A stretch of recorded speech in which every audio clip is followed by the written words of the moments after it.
This is The Joe Gaither Show on BamaCentral.com.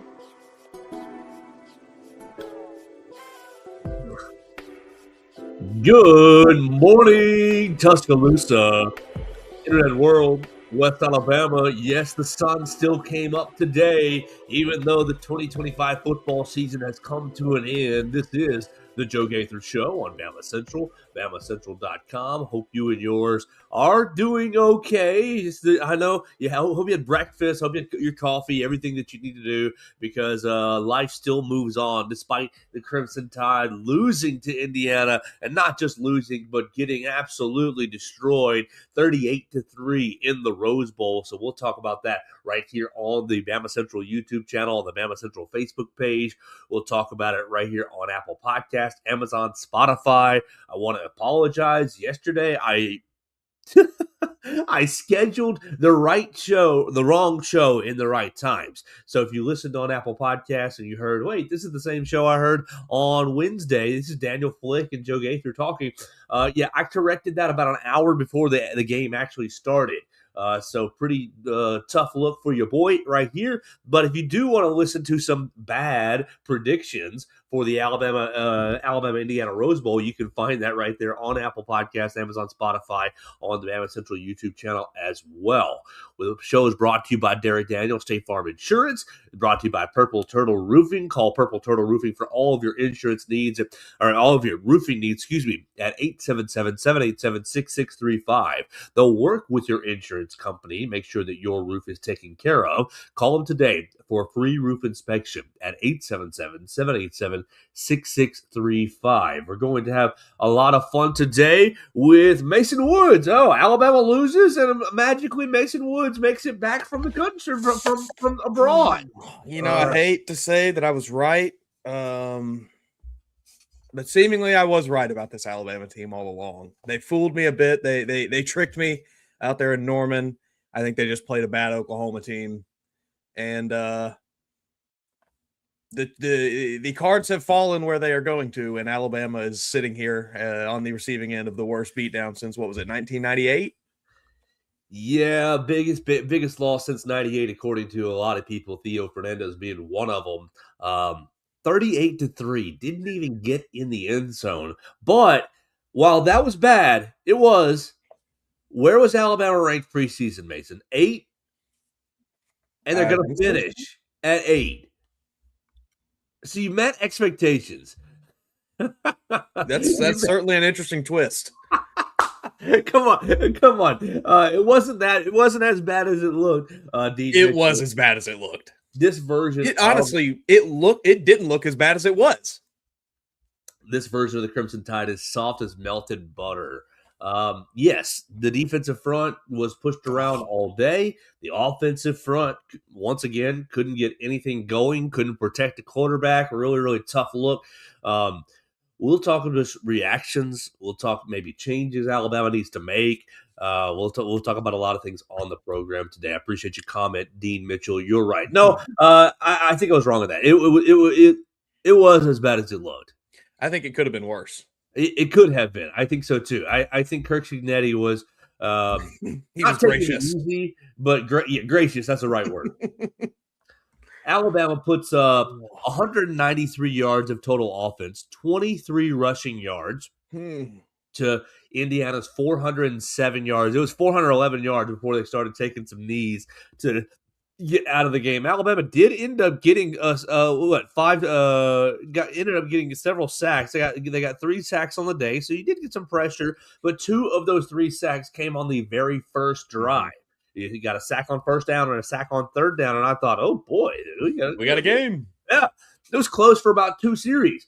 Alabama starts driving for a little bit, and then they ended up getting a negative yardage play and ended up punting. And from there, it was basically over because Indiana went on a death march, a 16-play, 84-yard death march where they got a field goal but melted 9 minutes off the clock, and it was just like, the inevitable. It was basically laying the groundwork for we're softening you guys up for later.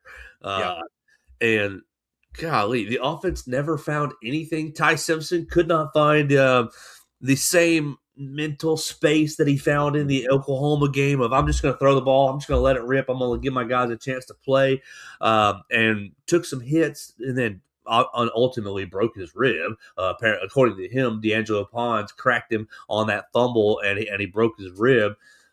Maybe should have slid right there. Just nothing going right for the offense, and the defense can only do so much. Yeah, it felt like that fumble and the fourth down call were the two moments where it basically got away from Alabama. You go with the, in my opinion, very questionable play call there on 4th and short to try to get the first down in your own territory. You try to do the little out wide to Jeremy Bernard. He gets stuffed, and you give Indiana a short field. This has been a bad recipe for Alabama all season. I mean, what do they do? Score a touchdown, and then you're still close at that point. You still have a chance to maybe get back into it, and then that fumble basically sealed the deal.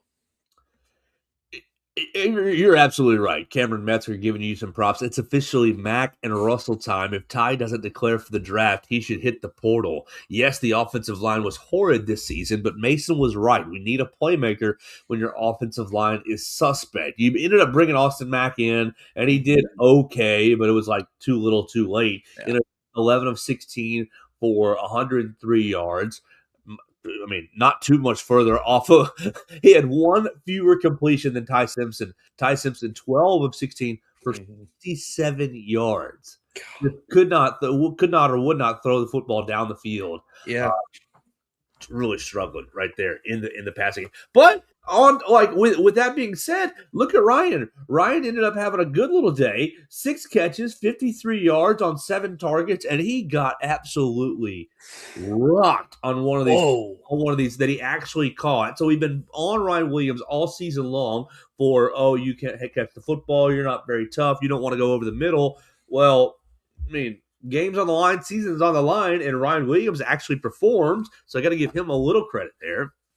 Yeah, I think maybe another little spin zone we can maybe take here is I think there is a chance that beatdown was so bad that anybody that was maybe maybe a Ryan Williams, maybe some other people on this team who were featured players on this team just maybe didn't have the season they wanted to have.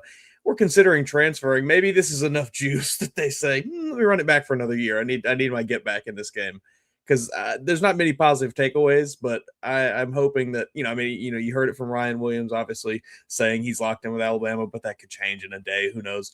I think Austin Mack was also asked about it, and he kind of gave a non-answer. So we'll see what happens, but hopefully this was the sort of game that is like, so bad, okay, I have to come back and get my revenge. My man, Dean Mitchell, the assistant coaches need a complete overhaul. DeBoer needs to clean house. Alabama needs a fresh start. I don't know about all that. I don't know either. Right. I like Ryan Grubb, and I don't know why people are blaming him for this. See, I think that when a loss is that bad, Mason, people just jump to the biggest takes that they can. Yeah. And clean house is a big take. A fresh start is a big take. I think really a couple of small changes might be in the works, and one of them is definitely the offensive line coach. I think the offensive line coach has struggled over 2 seasons here in town, and I don't really want to see him struggle for a 3rd season in town. I think that you might be looking at a new defensive line coach. I like Freddie Roach, but I think you might be at that point where the recruiting that he is able to do maybe isn't worth the what do you want to call it? Lack of intensity, lack of playmaking ability. I mean, I like Tim Keenan, but Tim was a B+ player. James Smith is still the same player we thought he would be in the summer. Oh, this guy's got a lot of potential. If he plays with consistency and fire, he's going to be a great player. Well, he did it every so often. Not enough, not consistent. I mean, that was the theme of the day yesterday, is Indiana's consistency, discipline, and execution absolutely rocked Alabama, a team who has struggled with consistency, discipline, and execution. And when that happens, I mean, you get a 38-3 because Yeah. Cignetti has coached. Don't look at the scoreboard. Don't look at the scoreboard. Play your game. Do your job. XYZ. The old Nick Saban adage. And I don't think this program quite has the same philosophy. I'm in agreement. I don't think that it. And again, I'm not in the building. I don't see. I'm not talking to Kalen DeBoer. I'm not talking to the assistants. But it has felt all season that there has just been a lack of continuity from the top down with this coaching staff. Where, some things go well, but you can never get everything to work well all at once. It will be, you have a good week for the defense. Okay, we turn around, have a bad week for the defense. The next week, the offense looks good though. Or 1 week, okay, special teams finally looks competent, but you can't run the ball, you can't move the ball on offense. So like it has never really at any point this season, except for maybe the Georgia game, all the way back 2 months ago in Athens, where everything kind of came together for Alabama, and even that was 3/4. Yeah, 3/4 and a final drive. So it's just been I don't think cleaning house is necessarily the ideal solution here. I know a lot of people are hating on Ryan Grubb right now. In my opinion, I still think Ryan Grubb is a fantastic coordinator. I think you look at what he was handicapped with this season, basically 4 out of 5 offensive linemen that couldn't block. Again, what are you going to do at that point? You have, all right, it's like, cool, we have that. Oh, well, we also have this quarterback who apparently can't complete a pass downfield. It's not really elite in any sense. He's good, but not elite really at anything other than, okay, he knows how to read a defense maybe. That only takes you so far. So I don't really think that all of this falls on Ryan Grubb's shoulders. I know people are saying, well, it's his job to figure out how to make it work. It's like, sometimes you just can't. Sometimes you just don't have the personnel you need to make it work. And I think that's kind of where Alabama was at this year. So, I'm with you. Maybe see a change of the offensive line position or offensive line coach position. Defensive line as well. I hate to see Freddie Rhodes go, but like you said, I don't know that the recruiting is really outweighing the lack of intensity from the D-line, the lack of improvement we've seen from the D-line. If there's a possibility you can usher him into some sort of other recruiting role specifically, I doubt that he's going to take that, but that'd be great. But yeah, I think it's probably time to just move on. Yeah, you look at the 4 games that Alabama lost this year. Florida State, you lose to Oklahoma, Georgia, and Indiana. And it is really ugly in the trenches on both sides. You were able to put up 80 yards rushing against Florida State. Well, Ty was kind of running scrambling for his life a lot of time. You gave up 230 yards rushing against Florida State. They were doing whatever they wanted on the ground, basically just at will. And I know you didn't have Tim Keenan in that game, but that's a part of the whole story. You didn't have enough behind him. Obviously, Jeremiah Beaman going down a week before, a couple days before that game, really threw a wrench into the defensive line's plans. But still, you don't have enough going on around him. And then, okay, fast forward, you're losing to Oklahoma, and it is blitz after blitz after blitz. It is just. Can't pick up a blitz to save your life. You did run the ball a little better against Oklahoma than you had, but the running attack has been horrific all season long. It hasn't even approached average to me. And I think I get really upset with people who just go, oh, they're awesome or they suck. Well, there's a lot of tiers in between amazing and excellent and suck, but they didn't hit average. They didn't hit above average. They didn't put good. They were hard. They were excellent in one game. Basically, they were pretty good in the Auburn game, getting 143 yards. Pretty close to suck in the run game. So I'll give you that 0 to 100, pretty close to 0 in the run game. In almost every game. Okay, so you lose the Oklahoma game. You did, you pressured Jackson Arnold a little bit. Excuse me, John Mateer. You pressured John Mateer a little bit in Tuscaloosa, but he still gassed you with a 20-yard run that was right up the middle. And quarterback run is still an issue because you don't have elite defensive line play. And the Georgia game, Georgia just bullied you on both sides of the ball, offensive line and defensive line. You weren't able to run the ball. -3 yards rushing speaks for itself. You couldn't protect Ty Simpson. He was running for his life the whole day. And then the flip side, Georgia, you didn't make Gunnar Stockton do anything hard because the offensive line was getting them into good positions and they were blocking well on the edge. You were being physical up front. And so, like, to me, if I'm DeBoer, I just look at these games that you've lost. Indiana, Indiana, what was it? Golly. Was it 215 on the ground? Yeah, Yeah, 215 on the ground. Alabama rushed for 23 yards. Both teams gave up 3 sacks. So, okay, but I don't know that Ty was ever comfortable back there, despite giving up the 3 sacks. You look at the pressure quarterback, 5 quarterback hurries for Indiana, no quarterback hurries for Alabama. So basically 8 plays where Ty's under duress, only 3 for Mendoza. And so I think, and Yanzi played well, Wolf, but I think I would start with the offensive and defensive line coach. Yeah, I think I'm right there with you. I think those are, when you look at, like you said, when you look at the 4 losses, that is the common denominator in all of them, is that the line play on both sides of the ball was pretty much atrocious, and there was not really many redeeming qualities to take from those games. You beat up on bad teams when you had opportunities to, and then when push came to shove and you had to play the big boys, you really couldn't do anything. So this has been an issue now for 2 seasons in this system. So yeah, you gotta make a change. You got to get something. I think you have to bring some level of intensity back to both sides of the ball there. Yeah, so Cameron Metzger jumping in. Jerry Pruitt would be an excellent defensive line coach. Now, that is the first Jeremy Pruitt idea that I've seen that I've liked, because I'm not in the business of let's fire Kane Womack and bring Jeremy Pruitt in to teach the old Saban defense again. No, I think that's a crazy suggestion. I like what Kane Womack has done largely, but he didn't have any sort of answers. He didn't have any sort of answers yesterday specifically. The Rose Bowl specifically, because you've got to call blitzes to create pressure because you don't have butt kickers up front. You couldn't get any pressure without calling a blitz. And when you called a blitz, Mendoza either beat you or they blocked it up well enough. It was just, I think Kane Womack tried to do almost everything that he could in that game to slow down Indiana. Yeah. And the personnel just wasn't quite there. You had inside linebackers hesitant to the hole, not diagnosing the play well enough, fast enough.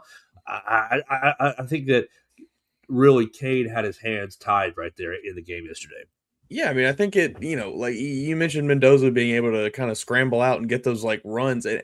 You were kind of in a situation where if you throw someone out there to just spy him and be the Mendoza guy, it's like, all right, we're going to leave somebody open. He's going to pick you apart from the pocket and, they're just going to pass all over you, whatever.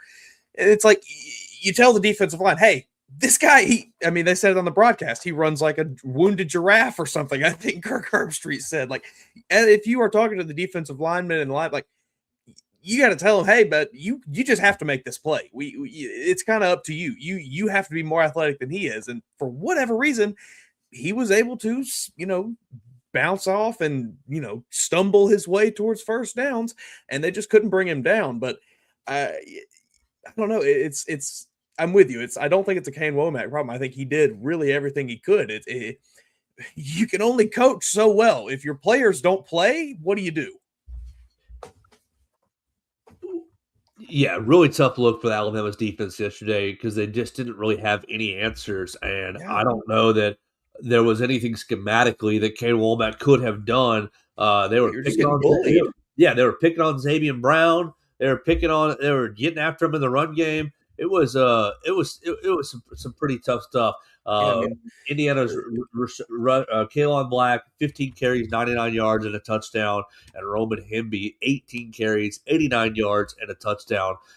As both those guys really went off. I thought Kaelon Black was the more dangerous running back going into the game. Both of them ended up being pretty dangerous. And Alabama just could not do anything. The third down, what was it? 9 of 13. Is that what it was? 9 of 14. I guess they didn't get the last third down when they kneeled it out. So 9 of 14 as they took a knee to melt the rest of the game. But when you're giving up a team 9 of 13 in competitive action, you're not getting off the field at all. what are you going to do? Yeah. This was yet another case of, and I'm gonna use the excuse that I kind of ragged you for giving this Alabama defense, but it was yet another example of like they got put in pretty bad situations a lot in this game, and there's only so much they can do. Okay, yes, they got picked on, yes, they got bullied up front, but also Indiana had pretty short fields to work with a lot of the time. They got the fumble, obviously. You gave them the turnover on downs.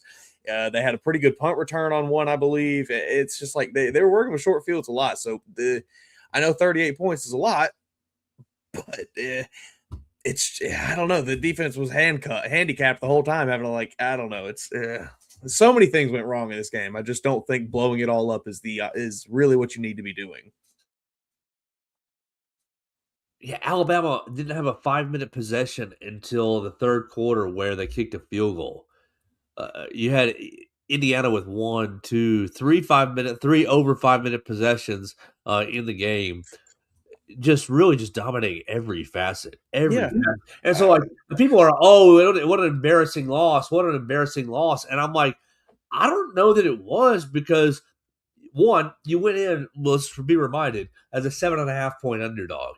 Two, it's the number one team in the country. They've lost 2 games in the last 2 seasons. It's the Heisman Trophy winning quarterback. All right, those 3 things right there. But then you just watch the game unfold, and you think schematically, what can the offensive coordinator or defensive coordinator really do here? And it's like you just don't have the horses to keep up with Indiana or to play with these guys. And does it suck that you don't have the horses to play with these guys? Yes, it does. But I mean, whether it be a development thing, which is on the coaches for sure, or an actual just, hey, these guys aren't skilled enough or big enough or physical enough. There was an obvious talent and skill gap. There was an obvious gap, and I think you got to credit Kurt Cignetti and his coaching staff for really getting the most out of his players. I think they are really, really good players who are well disciplined, who play extremely hard, and are really, really, really sound in the fact of, hey, we know what we're doing, and we're just going to do it better than you. I don't know that Alabama has played with that aggression, not just this year. That level of intensity, that level of precision, not just this year, but maybe since 2020, the 2020 season when they were going out there just wrecking everybody. And so it's like just another level. Like you preseason number 8, you finished number 8, and you got beaten by the number 1 team in the country. The gap between 1 and 8 is that big, guys. You're going to have to go back to work. Like you talked about last summer. Oh, we missed the playoffs. It was the hardest summer ever. We really grinded. Well, you did get in the playoffs. You finished number 8, but the gap is still a lot bigger, guys. You're going to have to take a bigger jump. I'm not really embarrassed with the loss yesterday. I'm embarrassed a little bit at the 4th down decision. Not to go for it, but the play call was just ridiculous. I loved going for it. I was fully into that decision of like, okay, you got to be aggressive in this game. Take your opportunities when you have them. But then to pull out that stupid little jet sweep that they have run how many times this season and put on tape and just for defenses to watch and predict, it was just that drove me crazy. It was just as easy as direct snap Daniel Mountain up the middle. Right. Let's just, I don't know, get under center and get under center and quarterback sneak for a yard. Hopefully try to. Just I thought was a terrible decision. Mm-hmm. And honestly, I'll take you further into the game. I thought it was an embarrassing decision to try to kick a field goal. Yeah, I agree. I would have rather seen them get shut out than the field goal happen. Yes. You are at 24-0, and you have driven all the way down the field. It's taken 5 minutes off the clock, so like the game is still pretty much over. Mm-hmm. Right? You only had 2 more possessions after that. The game is still pretty much over. But if you score a touchdown, you're at 26-3. You go for 2. Like 24 by 8 is 3, right? Yeah. 6 to 8, 16, 24. Right. So you can go right ahead. And try to get in the end zone. Then go for 2 and make it 24-8. And what is the game at 24-8? Probably still over, probably still not, probably still out of reach. Yeah. But you get a stop, which you had a third down opportunity on the next drive, 3rd and 10, and gave it right up. Missed a tackle. Red Morgan missed a tackle. But let's say you got the touchdown, you got the 2-point conversion. You're at 24-8. You give some juice to your sidelines. You give some oomph to your team. Instead, you kick the field goal and basically wave the white flag right there. Yeah. Basically, because Red Morgan missed his tackle on the next drive, and Indiana went touchdown on their next 2 drives, basically running right through you to score these plays. Roman Himby, 25-yard rush, 25-yard touchdown rush, and Keelan Black. Oh no, Keelan Black 25 yards, Roman Himby 18 yards. Took it from 24-3 to 31 and 38-3. So you basically quit. You basically quit when you said, yeah, we're kicking a field goal. And I know you had Austin Mack out there at that point. But season's over, boys. Season's over, Coach Grubb. Season's over, DeBoer. You've been going for it all year. Take you back 2 weeks ago. It's 17-0. And yes, it's much earlier in the game. I understand that. Much earlier in the game. It's 17-0. It's 4th and 2, and you're on the Oklahoma 10, Oklahoma 8-yard line roughly, and you go for it. You say, hey, man, we're down 17-0. We got to build some momentum. We got to get a touchdown on the board right here. Whoop, little play to Lazia Brooks, and he gets in the end zone, and the momentum starts stacking. You basically wave the white flag when you kick the field goal at that point. And I thought, that is a terrible decision. That is we're going back to Alabama with our tail between our legs. Instead of living and dying on your sword, we're going to bring it right out here and swing for the fences right here. No, we just want to bunt to get on base. Sad. It really was sad. That's a perfect way to put it. That was maybe the thing that upset me most with this game. Of everything that happened, of seeing Alabama get completely dominated on both sides of the ball like they did up front, of seeing the defensive line not be able to make a tackle to save their lives, the corner safeties not being able to make a tackle to save their lives. That decision from the coaching staff was the most infuriating, because it was just like you said, it was them giving up. It was them saying, all right, let's just end it here and then go out of here. Let's everybody get home safe and not get hurt. It was sad. Cameron Metzer nailing it. Give it to Daniel Mountain. It was pretty easy. I don't know why they did what they did. Honestly, even the whole whatever you want to call it leading up to the 4th down, the all right, let's go out here and we're going to try to get them to jump, and then we're going to send the punt team out, but we're actually going to put Ty Simpson on the field, and he's going to jump back up there to try to make them jump off sides again. Either do it or don't. That upset me as well. Well, did you hear what he said about that? He said, we did all that to give me and the coaching staff more time to decide if we were actually going for it and what play to actually call. Well, that's maybe more upsetting than after hearing it. Right. You have more okay, you want more time. No problem. We're all debating on the sidelines. Everybody's throwing their play in on the headset. Oh, I like quarterback sneak. Oh, I like power. I like X. I like screen. I like a weirdly complicated jet sweep where a running back pitches it to the wide receiver and he tries to run wide. It's foolish. That's what you landed on? Oh, yeah. Maybe I'm talking myself into actually wanting Ryan Grove gone right now. No, I still think Ryan Grove is a good coordinator, despite some of the questionable decisions they've made this season. I think with him probably being ahead of them at times, and that I have to imagine either was his idea or he was the one that approved it there. Between him and Kalen DeBoer, right? That aside, I still think he's done a good job this season, given the handcuffs he's been dealt. But yeah, I don't know. That was an opportunity for you to stay in the game there, and you completely fumbled your chance. And then you literally fumbled your chance on the next drive.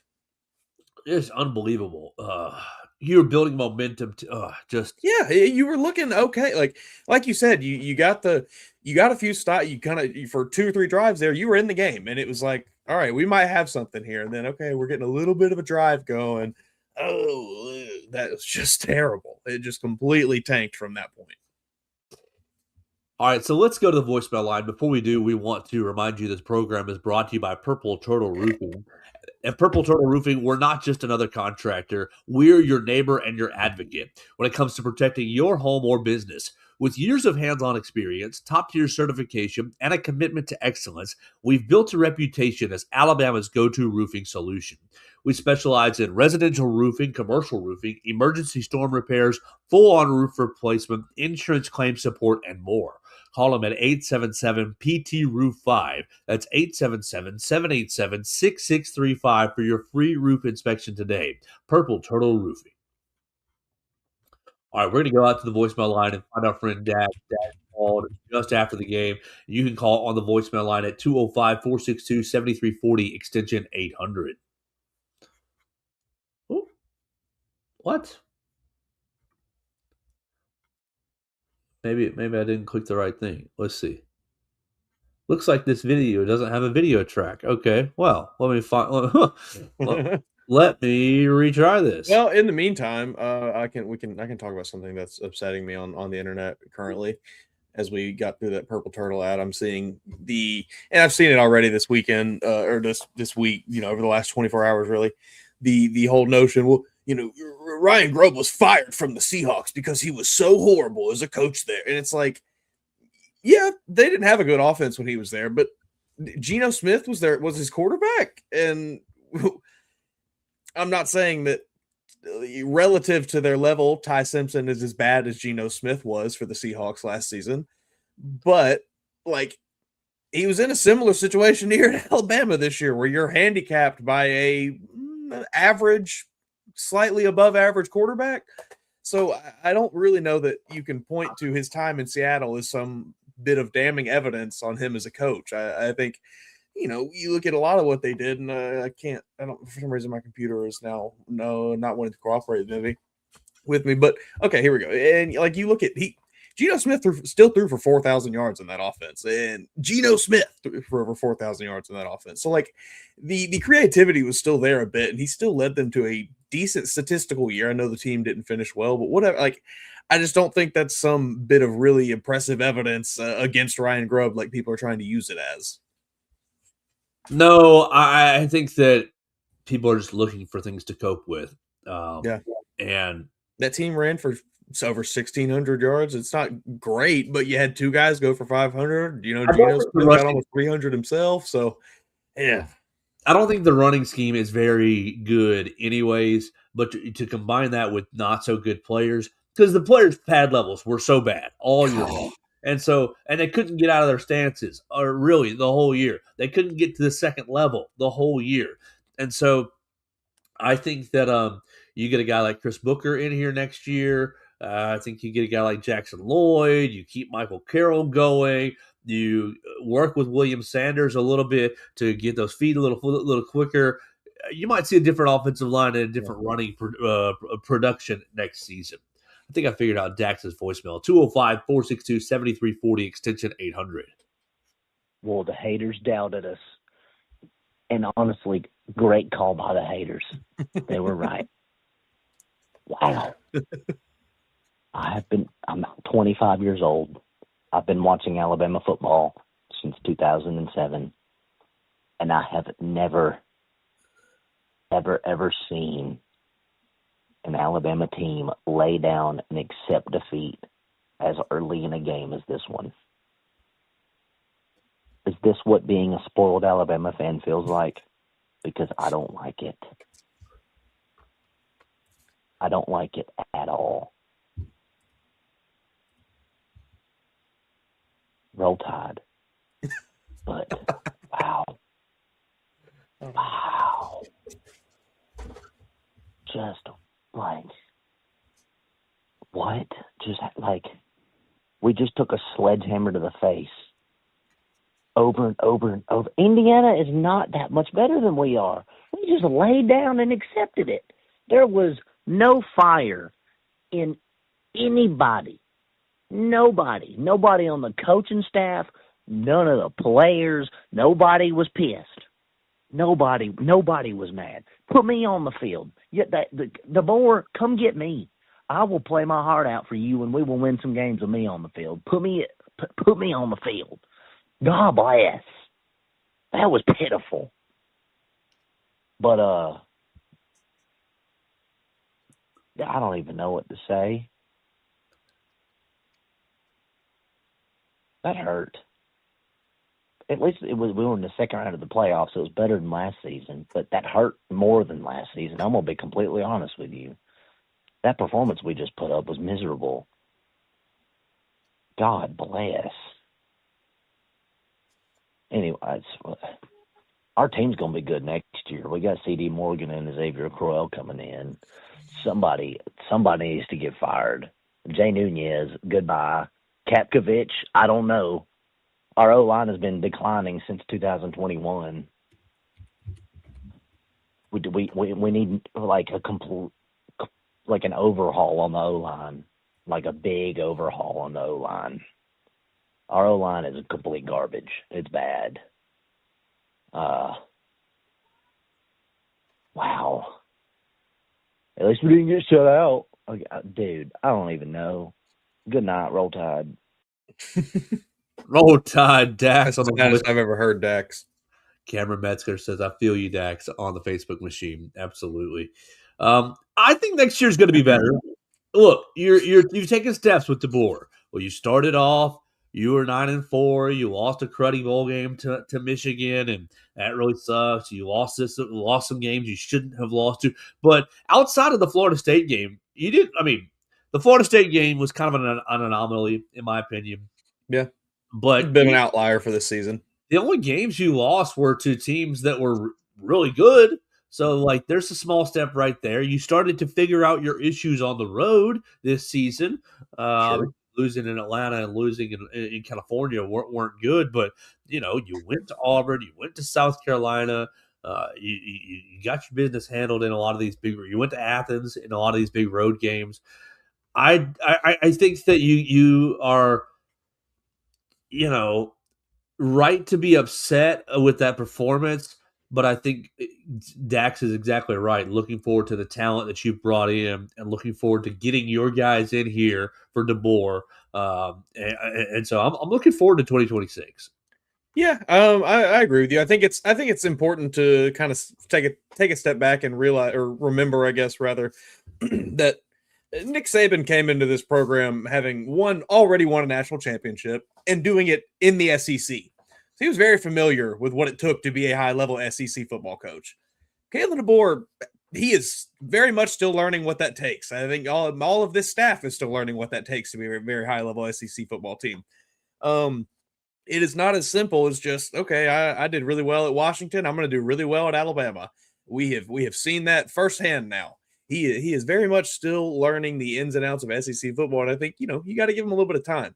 I've said it before on this show. I don't think you can fully judge a coach until the players that he brought in his first year have reached their like junior and senior seasons, and then you can kind of really get a good idea of how he's able to develop players, how he's able to coach them, and so on and so forth. So the jury is still out on whether or not he is the right guy, quote unquote, or not. But I think you got another 2 years or so to figure it out. Yeah, absolutely. So we'll see what the coaching staff does. Let's turn our attention real quick, Mason, to the transfer portal because we've already had just a little bit of action. We had two guys go in the portal before the Rose Bowl game, Cam Howard and Rock Montgomery, defensive back Cam Howard and offensive lineman Rock Montgomery. And this morning, right when we started, you saw running back Richard Young add his name into the portal.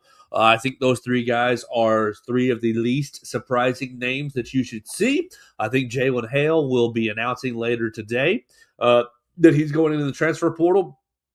Look, guys, I want to encourage everybody to just say, see you later. Have a great day. Have a great career. We'll miss you. Great job in Tuscaloosa. See you later. There's no reason to be, well, you're not committed to the Tide. They obviously aren't. They're not. Okay. So let them go. You don't want them here. If they're not committed, you want them to go find greener pastures. The grass isn't always greener. No, it's not. But we hope these specific people, these specific transferees, go find some green grass somewhere. Yeah. Because they obviously don't want to sit here and water this grass anymore. So I'm not really concerned about the transfer portal. There's nobody that I really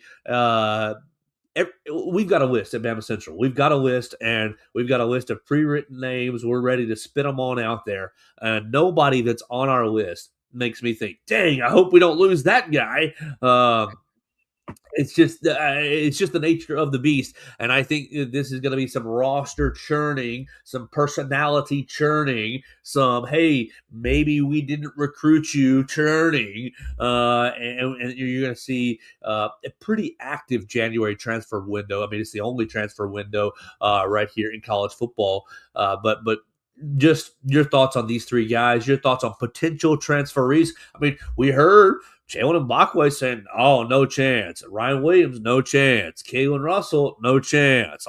Austin Mack, maybe there's a chance. Right, yeah. He goes, well, I'm just focused on this game right now. And a lot of people took that tack. I think a lot of people that are considering transfer portal and the NFL draft, I mean, Bray Hubbard took the same track. Bray, are you going to go to the NFL draft? Well, I'm just focused on this game right now. I think that everybody that was considering the draft or considering the transfer portal basically used that line. Well, we're just focused on this game. We'll make that decision later. Just your thoughts with the transfer portal window opening today. Yeah, I mean, I'm interested to see, obviously, if any, like you said, I don't think there's anybody really that is kind of in consideration that will be leaving Alabama that I'm going to be overly concerned about. If something happens where some guys, if a Ryan Williams, if a Jalen Mbakwe, if a Keelan Russell were to transfer, sure, we'd be maybe a little bit concerned. I mean, that would certainly be disappointing, but you move on. I'm more interested to see what Alabama is going to maybe target. There's a lot of places they could go. I mean, I think there was a lot of deficiencies on this year's team. There's a lot of holes you maybe could address. Now, I feel pretty good. Like, you mentioned just a few minutes ago, I feel pretty good about what they have maybe stepping into the offensive line, but you might still want to maybe look at some targeting some experienced talent there. So I don't know. I'm not super concerned about losing a bunch of key players or anything like that. I think this staff has shown us they have a pretty good ability to retain talent and keep guys happy here in Tuscaloosa, whether the on-field results are the most exciting or not. Yeah, so we'll see what happens with the transfer portal. Did you see Coach Saban? Yeah. Oh, well, yeah. If Cam Coleman doesn't go to Texas, then that'll be a big shock to me. Did you see Coach Saban's proposed change? My New Year's resolution is to change the calendar, put the transfer portal window in May after the spring semester, move spring practice to after it, make it summer practice like OTAs kind of are. Then you get then you get a couple weeks off before fall camp. But he said that will change the recruiting calendar enough to where guys aren't feeling like they have to early enroll in December, and you're not feeling like you have to hire and fire coaches in November, September, October. Yeah. I like that. I mean, I haven't obviously thought about it a whole lot until right now, but seemingly on its surface, it's a pretty good idea. And I would trust that Coach Saban has probably done a fair amount of thinking on it himself, and he wouldn't just throw that out there without having done so. So I trust his opinion on pretty much any matter when it comes to college football. So I think that would be a pretty good plan. I'd like to see that happen. I don't know that it will, but I'd like to see it happen. Yeah, he said the biggest issue is getting all the conference commissioners on the same page to implement that. Yeah, it'd be like it's like herding cats, Yeah, not very successful right there. Not a very high rate of success hurting cats. Nathan, anything else you got about this game? Because I think it was just a total domination. And I don't really think there's anything that we can talk about that says, oh, if you would have done this or if you would have done that. I mean, even if you go to Austin Mack earlier, the drive earlier out of halftime, because you go 3 and out, 3 plays, 3 yards, you're out. And then he doesn't come back in the rest of the game. Even if you give him that first drive, I don't necessarily think that the things are changing too much. It was Ryan Williams' negative 2-yard catch. Mm-hmm. It was Ty Simpson incompletion. It was Ty Simpson complete to Josh Cuevas for 5 yards and then punt. Yeah, I'm in agreement. There's not really a lot to analyze from this game. It was such a one-sided affair. There's not really much to take away from other than Indiana dominated Alabama in every facet. They did what the old Alabama teams used to do to people. I saw somebody put it very, very eloquently on Twitter. It was like, I totally understand why everyone hated Alabama or why everyone hates Alabama. This sucks. It's like getting joyless murder balled is not fun. It's it's not. I wonder. I hope that Coach DeBoer recognizes that and I'm sure he does. Recognizes that that on the other end of the result and thinks, man, we should try some of that. And maybe he can sit with Coach Saban and sit with some of these older offensive coordinators that have been here. I guess is Jim McElwain still coaching at CMU? So maybe he's not available, but get with Coach Saban and talk about why he ran, the philosophy of some of his team construction, because I think that's really an area.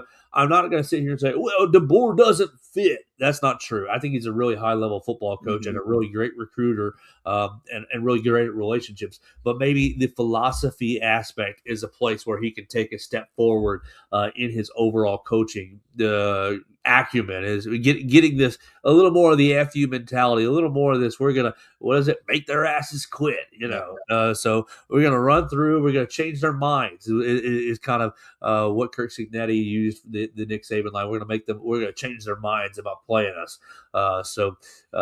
It was pretty tough, but I don't know that there was really anything that you could have done or should have done or would have changed.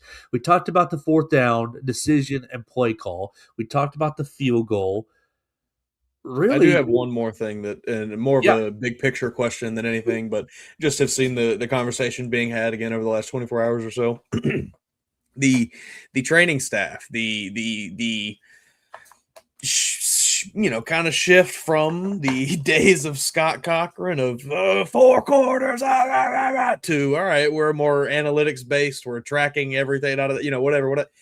Where do you? I mean, I think, as with anything, the answer is probably somewhere in the middle there. But I do think that there has been a noticeable effect since the departure from that more hard-nosed style to now, where seemingly at least the players are not nearly as tough as they once were, or do not maybe play quite as hard as they once did. I think it goes into the philosophy aspect. I think that David Ballou is really, really good. I think he's a good strength and conditioning coach. But I think you got to find – look, Coach, I'll volunteer, and I'll take maybe $55,000 a year. You can make it really cheap. You got to find somebody who's crazy. Yeah. Somebody who's just crazy, a little bit insane. Like, of course, you want control in the weight room. You want safety. You want, precision. What's Tony Brown up to these days? Right. I mean, that's what you need. You want somebody who's just a little bit crazy about they're wearing black because they're going to their mother funeral.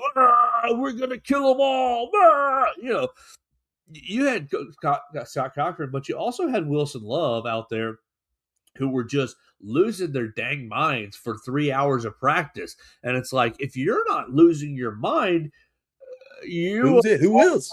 Right, you're falling behind, at least in practice, when those guys were out there. And so they kind of took you to I'm going to go into the deep recesses of my brain and get primal and get animalistic and get, the Stone Age a little bit and just be that guy. And you're just going to have to try to find a way to mentally take the program back to, because I think Coach Saban backed off that a lot. Once Coach Scott Cochran left, I think he backed off it a lot in the sense of, well, if we're crazy all the time, fellows will transfer out. Well, as much as I like Coach Saban, and I think he's great, and I think he's almost unquestionable, that's an area where hey, buddy, if they're going to leave, they're going to leave. Let them leave. And we just want a team full of crazy men. We just want a team full of crazy people. That's what Indiana has. Right, exactly. And if they're going to leave, they're going to leave. It's fine. Yeah. Let's show them the door, pack them a nice little to-go box bag, and say, good luck where you're going to go. But we're going to keep all the crazy people here who are ready to compete their balls off and really, lay it all on the line every time they're playing. Like, it doesn't matter if we're playing in a parking lot or in the Rose Bowl. We're going to, give it all we got. And so I think that was an area that Coach Saban, I think that part of the reason that he did back off is because he's worried about them leaving, and then he's worried about the further reaches. If they leave, our depth is eroded. I've got to replace them.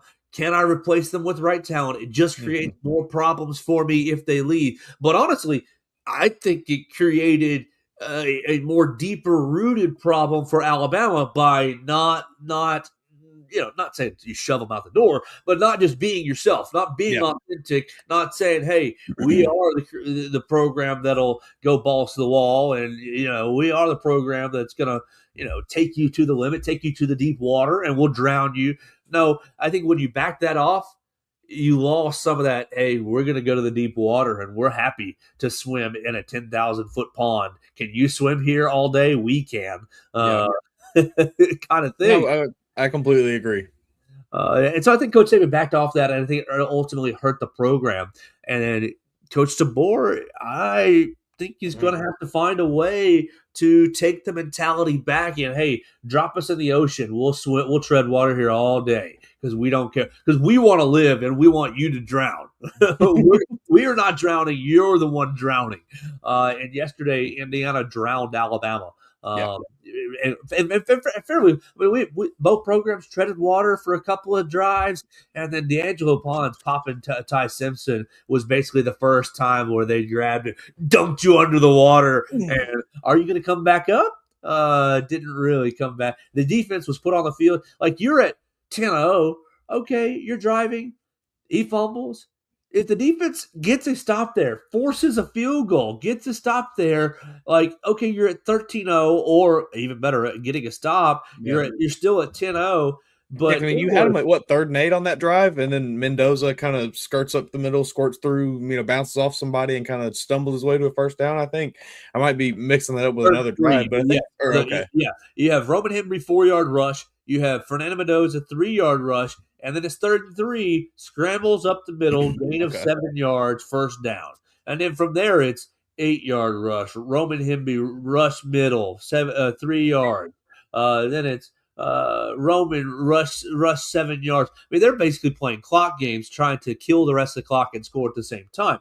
Mendoza passed 11 yards to Keelan Black. Mendoza incomplete pass 5 yards. Keelan Black 5 yards. Keelan Black 4 yards. Mendoza pass complete 1 yard to Omar Cooper Jr. Touchdown.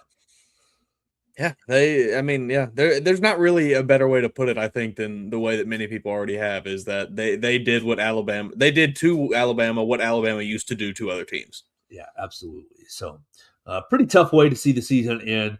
I don't think it's something to, cut your wrist over, because I think that Indiana was just that much better. And I think Alabama has some serious mirror looking to do. You started preseason number 8. You finished 8th, 9th, whatever you want to say. So you pretty much met expectations. You won a playoff game, folks. Right. That's pretty big. On the road, too. A playoff game on the road. Take you back to 2008. Coach Saban is 12-2, and you lose to Florida in the SEC title game. And you lost to Utah in a Sugar Bowl game, an inferior Utah team that was coached really, really well and played true to themselves and beat you really by committing to fundamental football and disciplined football. And they had a great kicker, and you had drama that week with a tackle getting caught up with signing with an agent early and being ineligible for the game. Like, you just had some turmoil in the program. Coach Saban lost to Utah, and then boom, got things rolling. I think Coach DeBoer is still right on track in this 2 year. Like, compare it year 1 and year 1, year 2 and year 2. Coach DeBoer right there on track with Coach Saban. So while it does hurt a little bit, and to think, wow, we were never in this game. You were for about a quarter. That's actually it. Like, do you think that? Because I don't believe that I do. I think, even if you convert that 4th down and go score a touchdown there, this might have been a 38-17 game, but like, I don't think that there was really anything Alabama was doing in this game that they were going to win it. Yeah. Defensively, especially defensively. You just couldn't stop them. Right. I don't think you had any answers really. So it was just a tough day. We didn't get into it, but tomorrow, Mason, starts SEC play. 11 Aiden Holloway and them boys. Yeah, 11 a.m. Alabama takes on the Kentucky Wildcats. Welcomes Mo Diabate back to Tuscaloosa, Coleman Coliseum. Will you be rocking at 11 a.m.? Can you look? Can you heap yourself in ashes? Wear your mourning clothes today. Wear your we're so sad clothes today. But take a daggum shower in the morning or tonight and get Basketball ready. season. Right. Come on. It's and what better way to open up basketball season than Big Blue Nation coming to town? And so Big Blue Nation coming in 11 a.m. on 11 a.m. tomorrow. You've got Alabama number 16 in Ken Palm against Kentucky number 20 in Ken Palm. Alabama third overall offense. Kentucky the 32nd overall offense. Alabama not so hot on defense. 71st on defense. Kentucky 23 defensively. And so you're looking at Kentucky, Malachi Moreno, 7-foot freshman, Andrea Jelkovic, 6'11". You're going to have a really hard time on the board. Brandon Garrison, 6'10". And, of course, our man Mo Diabate, 6'7", is going to be coming back and trying to out-rebound Alabama single-handedly. So that's going to be the big issue.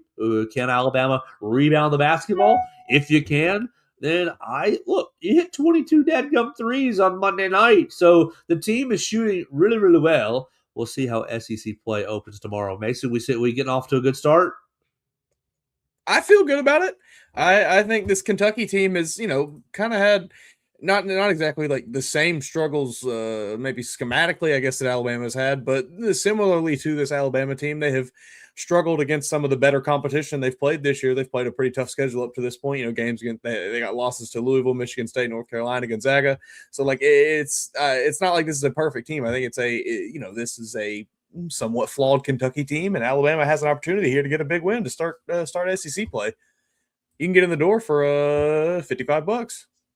There we go. So pretty good deal. I'll see you in Coleman Coliseum tomorrow morning. That's going to do it for our program today. We'll be back on Monday to keep talking about the transfer portal, keep talking about this football season, and we'll talk about the Alabama basketball results, win, lose, or draw against the Kentucky Wildcats. We want to thank Purple Turtle Roofing for sponsoring the program. You can call them at 205-462-7340, extension 800. You can call Derek Daniel Insurance at 205-758-3391.